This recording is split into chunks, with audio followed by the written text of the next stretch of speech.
బాబు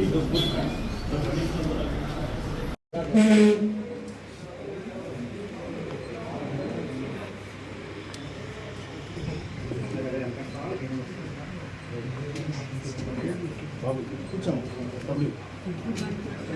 మనం కూర్చోండి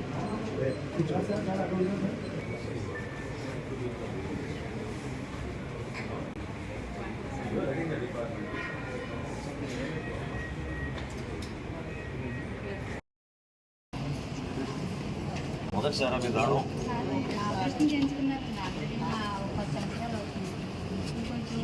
ఇక్కడే చేయించారా?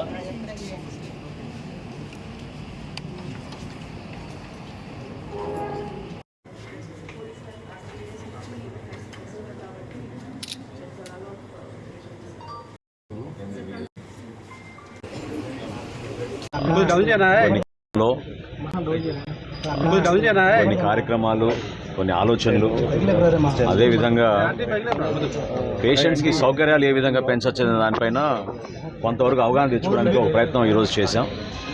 సుమారు 600 పడకల ఆసుపత్రి ఉభయ గోదావరి జిల్లాలకే నిజంగా ఒకప్పుడు ఏలూరు ప్రభుత్వ ఆసుపత్రి అంటే చాలా గొప్ప పేరు. డాక్టర్లు, ఇక్కడ ఉన్న నర్సింగ్ సిబ్బంది అందరూ కూడా సమాయుత్తమై ఒక టీమ్ స్పిరిట్తో పనిచేస్తే చక్కగా మనం ప్రతి ఒక్కరికి సేవలు అందించడానికి ఒక గొప్ప అవకాశం. జిల్లాలు విభజించిన తర్వాత ఇప్పుడు ప్రత్యేకంగా మన ఏలూరు జిల్లాకి ఇటువంటి ఆసుపత్రి ఉండడం మనం చాలా అదృష్టంగా భావించాలి. అయినా కానీ పేషెంట్స్ ఇతర ప్రాంతాల నుంచి కూడా, దూర ప్రాంతాల నుంచి కూడా వస్తూ ఉన్నారు ఇక్కడికి. కొంతవరకు నర్సింగ్ సిబ్బంది, అదేవిధంగా డాక్టర్లు కూడా సంఖ్య ఖచ్చితంగా డిపార్ట్మెంట్ వారీగా చెక్ చేస్తే ఇంకా ఫిలప్ చేయాల్సిన వేకెన్సీస్ చాలా ఉన్నాయి. అది ఖచ్చితంగా ఇమీడియట్ ప్రయారిటీలో అడ్రస్ చేస్తాం. నేను సూపరింటెండెంట్ గారికి మాట ఇచ్చాను.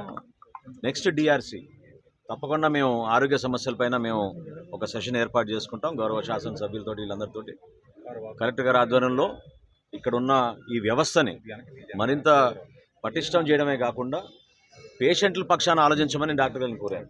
ఎందుకంటే ఎవరైనా పాపం పేషెంట్ అవుట్ పేషెంట్గా వస్తే 2-3 చోట్ల వాళ్ళు తిరగాల్సి వస్తుంది. వీల్ చైర్ సదుపాయాలు సరిగ్గా లేవు, దానికి సంబంధించిన సిబ్బంది లేరు.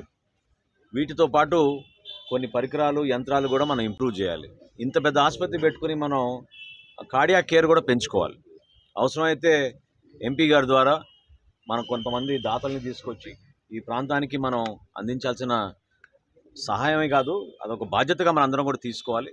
తప్పకుండా ప్రభుత్వం దృష్టికి తీసుకెళ్లి నేను ఎట్టి పరిస్థితుల్లో కూడా రాబోయే రోజుల్లో దీనిపైన లోతుగా సమీక్షించి ఏలూరు ప్రభుత్వ ఆసుపత్రిని మరొకసారి ప్రజలకి ఇంకా మెరుగైన సేవలు అందించే విధంగా ప్రతి ఒక్కరిని సమాయత్తం చేసి ఎక్కడ కూడా ఈ లోపాలు లేకుండా ఖచ్చితంగా నాకు కళ్ళ ముందే నాకు కనపడింది. పేషెంట్లు కొంచెం ఇబ్బంది పడుతున్నారు. అటువంటి ఇబ్బందులు భవిష్యత్తులో రాకుండా చూసుకోవాల్సిన బాధ్యత మా అందరిపైన ఉంటుంది.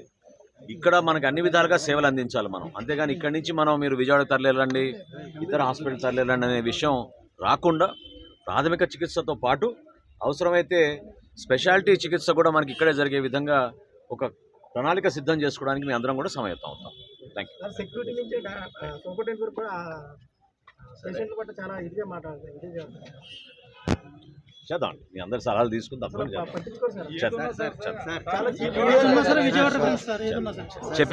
చెప్పారు గౌరవ ప్రజాప్రతినిధులు నా దృష్టికి తీసుకొచ్చారు. కొన్ని కేసెస్ రెఫర్